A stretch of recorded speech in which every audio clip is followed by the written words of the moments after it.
எப்படி ஸ்டார்ட் ஆச்சுன்னா, ஒரு 3 மணிக்கு திடீர்னு ஒரு கால், சீக்கிரம் கிளம்பி வாங்க, உங்கள் பையன் வரப்போகிறான் அப்படிங்கிற மாதிரி ஒரு கால்.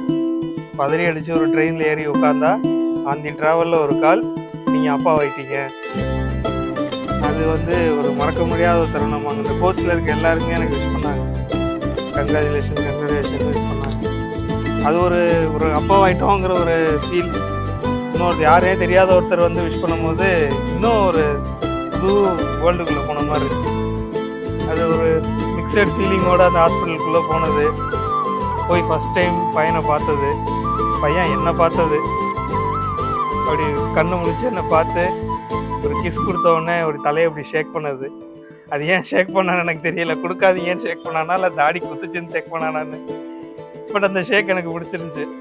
ஆனால் ரொம்ப காட் கிஃப்ட் குடும்பத்துக்கே. அவ்வளோ ப்ரீஷியஸான மூமெண்ட். அப்பாவுக்கு தான் மெயினாக ஓவர் சந்தோஷம், பேரை பிறந்துட்டான் அப்படின்னு. ஹாஸ்பிட்டல்லே குதிச்சாங்க, நான் 10 வயசு கம்மியாயிட்டேன் அப்படின்னு குதிச்சாங்க அப்பா.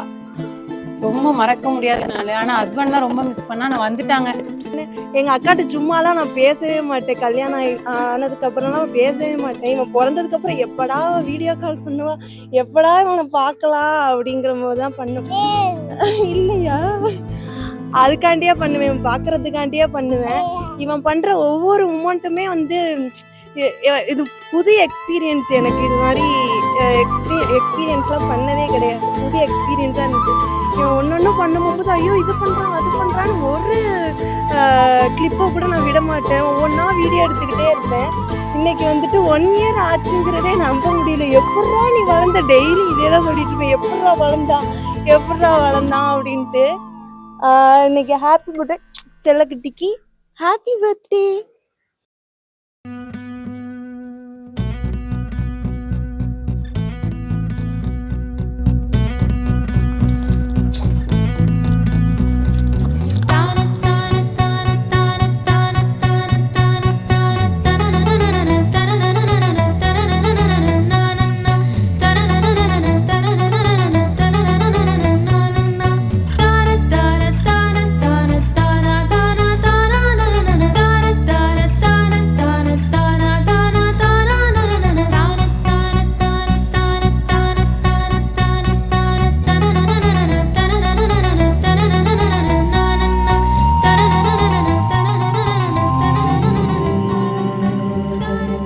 ஃபஸ்ட்டு பேபி கன்ஃபர்மேஷன் ஆன ஒரு தருணம்.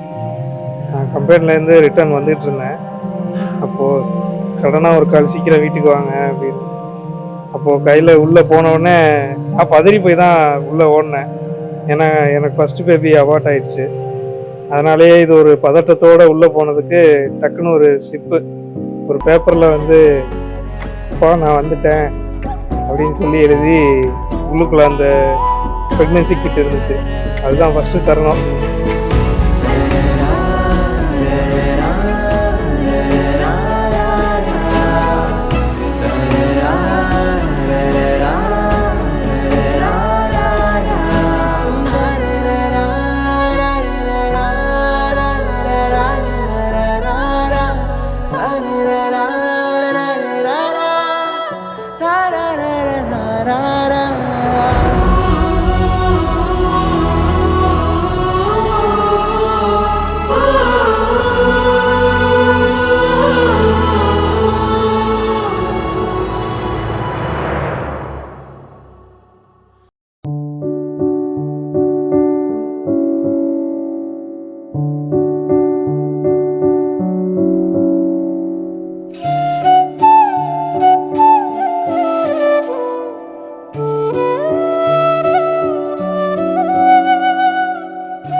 கவலைப்படாதீங்க, இனிமேல் அழுகாதீங்கப்பா அப்படின்னு இதில் பேப்பரில் எழுதி ஃபுல்லாக கேக்குக்கு அடியில் வச்சுருந்தேன். அதை பார்க்கும் அவங்களுக்கு என்னன்னே தெரியல, கையெல்லாம் உதற ஆரம்பிச்சிருச்சு அவங்க பார்த்தோன்னே.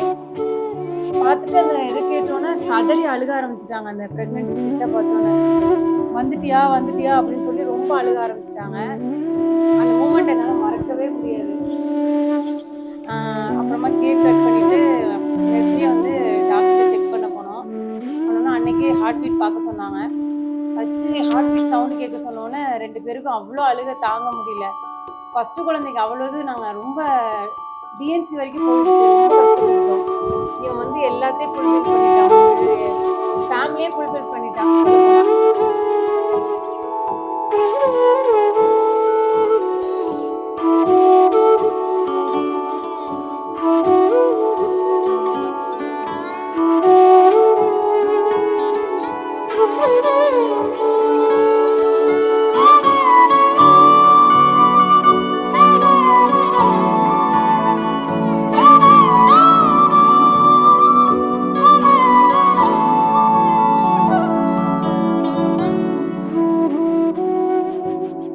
Hey Sayon, happy birthday. Vijayana, குட்டி விஜயண்ணா. தங்க பையன். இல்லை செய்யணும். ஆக்சுவலாக நிறைய மிஸ் பண்ணியிருக்கேன் நான் இந்த 1 இயரில் வீடியோஸ் இதெல்லாம் பார்க்கும்போது. ஏன்னா நான் நேரில் இல்லை, இப்போ தான் ரொம்ப நாளுக்கு அப்புறம் சொன்னாலும் விஜயனை நம்ப மாட்டாங்க. ஆக்சுவலாக மூக்கு இருக்குல்ல, மூக்கு அப்படியே விஜயனோட மூக்கு தான் உங்களுக்கு கேட்காது. அவ்வளவு சமத்து. அதை விட நீ ரொம்ப சமத்தா தாக்கா. விஜய் பேசுனது ரொம்ப மனசுக்கு ரொம்ப இதமா இருக்கு, சந்தோஷமா இருக்கு. அருமையா பேசினான். வாழ்க பல்லாண்டு. சேயோன் 100 ஆண்டு காலம் வாழ்க.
என்னை பொறுத்த வரைக்கும் அப்கமிங் ஃபியூச்சரில் எல்லாரும் பேசுகிறபடியாக ஒரு நல்ல பொசிஷனுக்கு போகணும். அவ்வளோதான்.